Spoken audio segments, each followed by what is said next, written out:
3 वर्षांपूर्वी तुकाराम मुंढेंना आरोग्य आयुक्त म्हणून पाठवण्यात आलं तेव्हा त्यांनी सगळ्यात पहिलं काम केलं होतं ते डॉक्टरांची रेफरल सिस्टम बंद केली। सरकारी दवाखान्यात काम करणारे डॉक्टर मोफत उपचार सोडून पेशंटला त्यांच्या खाजगी दवाखान्यात रेफर करायचे आणि हे खाजगी दवाखाने एकतर या डॉक्टरांचे स्वतःचे किंवा पत्नी किंवा नातेवाईकांच्या नावावर असायचे। या निर्णयामुळे मोठमोठे दवाखाने अक्षरशः बंद पडायची वेळ आली। डॉक्टरांची मोठी लॉबी सक्रिय झाली आणि तेव्हाच्या आरोग्य मंत्र्यांना हाताशी धरून या लॉबीने तुकाराम मुंढेंची बदली करायला भाग पाडलं। त्याआधी तुकाराम मुंढे कुठे कुठे गेले आणि त्यांच्यामुळे कुणाकुणाचे कसे धाबे जाणले हे सगळ्यांना माहिती आहे। पण तुकाराम मुंढे मुख्य प्रवाहात कुठेही नको म्हणून त्यांची रवानगी आतापर्यंत फारसं प्राधान्यक्रमात नसलेल्या दिव्यांग विभागात सचिव म्हणून करण्यात आली। आजपर्यंत फारसं कुणीही लक्ष न दिलेला, वेगवेगळ्या संस्थांना दिव्यांग कल्याणासाठी कोट्यवधींचं अनुदान देणारा हा विभाग, दिव्यांगांना एका प्रमाणपत्राच्या आधारावर सरकारी नोकरी देणारा हा विभाग, पण इथे आजपर्यंत कधीही झालं नव्हतं ते फायला लागलं। तुकाराम मुंढेंनी बोगस दिव्यांग प्रमाणपत्र बाहेर काढण्याचा धडाका लावला। या सगळ्या कारवाईत दिव्यांगांसाठी काम करणारे बच्चू कडू नाराज झाले, अधिकाऱ्यांची लॉबी सक्रिय झाली आणि ज्या संस्था कोट्यवधींचं अनुदान लाटत होत्या त्यांचेही धाबे ताणले। तुकाराम मुंढेंची कदाचित पुन्हा बदली होऊ शकते, पण दिव्यांगांच्या हिताचे काम सुरू झाल्यानंतर नाराज झालेल्या 2 लॉबी कोणत्या आहेत, बच्चू कडू यांचा इगो का दुखावलाय, त्याचीच माहिती मी या व्हिडिओत देणार आहे। नमस्कार, मी विशाल, तुम्ही पाहताय story.com। नव्या वादाला निमित्त आहे बच्चू कडू यांनी तुकाराम मुंढेंवर जाहीर व्यक्त केलेली नाराजी।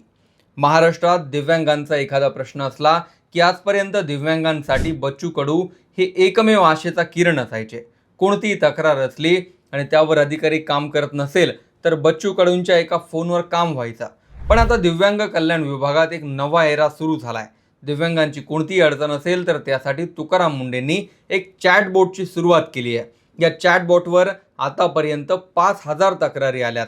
दिव्यांगांच्या या 5000 पैकी प्रत्येक तक्रारीची दखल घेतली गेली आहे। दिव्यांग बांधवांना ना कोणत्या आमदाराकडे जायची गरज उरली आहे ना अधिकाऱ्यांचे उंबरे झिजवण्याची। ज्या कामासाठी दिव्यांगांना आतापर्यंत राजकारण्यांची मदत घ्यावी लागत होती ते काम तंत्रज्ञानाच्या माध्यमातून सोपं होऊन गेलंय। आता या सगळ्यात 2 लॉबी आहेत ज्यांना तुकाराम मुंढे प्रचंड खटकतायत। यातली पहिली लॉबी अधिकाऱ्यांची आहे जे बोगस प्रमाणपत्रावर सरकारी नोकरीला लागले। यातले काही अधिकारी 2010-11 सालचे आहेत आणि काही जण प्रमोशनने IASही झालेत। यातले बरेच अधिकारी काही मंत्र्यांकडे OSD म्हणूनही काम करतात। तुकाराम मुंढेंनी सगळ्या विभागांना त्यांच्याकडे किती अधिकारी दिव्यांग प्रमाणपत्रावर रुजू झालेले आहेत त्याची माहिती मागवली, पण फक्त 2च विभागांनी ही माहिती दिली। अखेर तुकाराम मुंढेंनी आदेश काढला की दिव्यांग कल्याण मंत्रालयाला ही सगळी आकडेवारी सादर करणं अनिवार्य असेल। आता यातली माहिती अशी आहे की या सगळ्या कारवाईमुळे बोगस प्रमाणपत्रावर लागलेले अधिकारी जे स्वतः वरिष्ठ पदावर आहेत ते नाराज असून तुकाराम मुंढेंचा बंदोबस्त करावा यासाठी लॉबिंग सुरू झाली आहे। या पलीकडे जाऊन तुकाराम मुंढेंनी आता युनिक डिसेबिलिटी ID म्हणजेच UDID आधारशी लिंक असेल असा नियम केला। फक्त डॉक्टरांचं सर्टिफिकेट चालणार नाही तर तुमच्याकडे आधार लिंक असलेलं UDID कार्ड असायला हवं।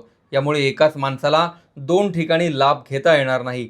सिस्टममध्ये तुमची पूर्ण मेडिकल हिस्ट्री एका क्लिकवर समोर येते। मुंढेंनी हे अनिवार्य केल्यामुळे आता त्या फेक डॉक्टर्सचे दुकानही बंद झालेत जे पैशांसाठी अपंगत्वाचे खोटे टक्के वाढवून देत होते।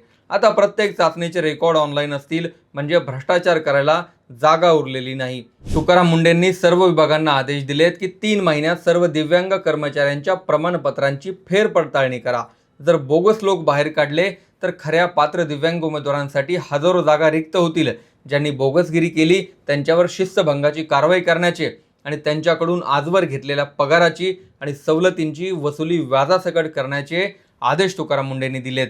ही झाली पहिली लॉबी, पण अजून एक दुसरी लॉबी तुकाराम मुंढेंचा बंदोबस्त करण्यासाठी हालचाल करतेय, ती दिव्यांगांसाठी असलेल्या बोगस संस्था चालवणारी। गेल्या 13 वर्षात तब्बल 900 संस्थांची नोंदणी रद्द करण्यात आली आहे। यातल्या 363 संस्था तर केवळ गेल्या वर्षभरात तुकाराम मुंढेंनी बंद केल्या। संस्थांवर ही टाच येण्याचं कारण म्हणजे सरकारी नोकऱ्यांमधील तो 1.4% धक्कादायक आकडा। सुमारे 17.5 लाख सरकारी कर्मचारी आहेत। नियमानुसार यातले 4% म्हणजे 70,000 कर्मचारी दिव्यांग असायला हवेत, पण वास्तवात हा आकडा फक्त 6,900च्या आसपास आहे, म्हणजे केवळ 1.4%। अनेक संस्थांमध्ये कागदोपत्री विद्यार्थी दाखवणं, दिव्यांगांना कायद्यानुसार सवलती न देणं, प्रत्यक्षात विद्यार्थी नाहीत पण कागदोपत्री संख्या दाखवून अनुदान लाटायचं. शिक्षकांचे पगार खायचे, पण प्रत्यक्षात त्यांना काही द्यायचं नाही. आणि धडधाकट व्यक्तींनी बनावट दिव्यांग प्रमाणपत्र काढून नोकऱ्या मिळवायच्या. हे सगळं या संस्थांमध्ये सर्रासपणे सुरू होतं.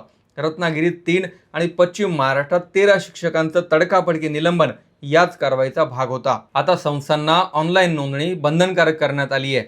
तुकाराम मुंडेंनी आयुक्तांना आदेश दिलेत की संस्थेची नोंदणी असेल तेव्हा थेट व्हिडिओ कॉल करा आणि त्यांची खरंच संस्था आहे का, त्यांच्याकडे खरंच दिव्यांग विद्यार्थी आहेत का याची चाचणी जागेवर करा आणि मगच परवानगी द्या.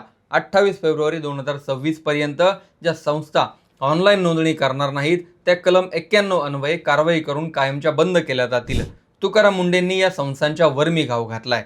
या संस्थांना सरकारकडून दिव्यांगांसाठी निधी दिला जातो, मात्र तो निधी प्रत्यक्षात खर्च होतो की नाही याचा निष्पक्ष ऑडिट आजपर्यंत कधीही झालं नव्हतं.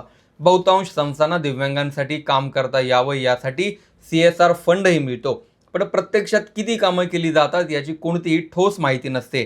आता CSRला अर्ज करण्याआधी ऑडिट केलं जाईल आणि त्यानंतरच CSR फंडही मिळेल. महाराष्ट्राचा हा देशातला पहिला प्रयोग मानला जातो जिथे व्हिडिओ कॉलवर संस्थांची नोंदणी केली जाते. युनिक आयडीच्या माध्यमातून दिव्यांगांना आधारशी जोडलं जात आहे. तुकाराम मुंडेंनी आजपर्यंत प्रत्येक पोस्टिंगमध्ये राजकारण्यांची नाराजी स्वीकारली, पण खऱ्याचं खरं आणि खोट्याचं खोटं केलं. तुकाराम मुंडेंच्या या कारवाईमुळे गेल्या 20 वर्षात त्यांच्या 23 पेक्षा जास्त बदली झाल्यात. दिव्यांग कल्याण विभागात त्यांना टाकण्याचं कारणच सांगितलं जायचं की त्यांचा एखाद्या आमदार किंवा मंत्र्याला आता त्रास होऊ नये. पण इथे ही जी सफाई मोहीम तुकाराम मुंडेंनी राबवली आहे त्यांनी लॉबी पुन्हा एकदा सक्रिय झाली आहे. मात्र याने बोगस दिव्यांगांच्या हक्काच्या ज्या जागा विकल्या जात होत्या त्या खऱ्या अर्थाने लाभार्थ्यांना मिळण्याचा मार्ग मोकळा झालाय. कारण तुकाराम मुंडेंची बदलीही झाली तरी त्यांनी जी ऑनलाईन प्रणाली लागू केली आहे ती कायमस्वरूपी राहणार आहे. तुकाराम मुंडेंच्या या पाटांवर तुमचं मत कमेंटमध्ये जरूर लिहा. व्हिडिओ आवडला असेल तर पुढे शेअर करा आणि चॅनल सबस्क्राईब करायला विसरू नका.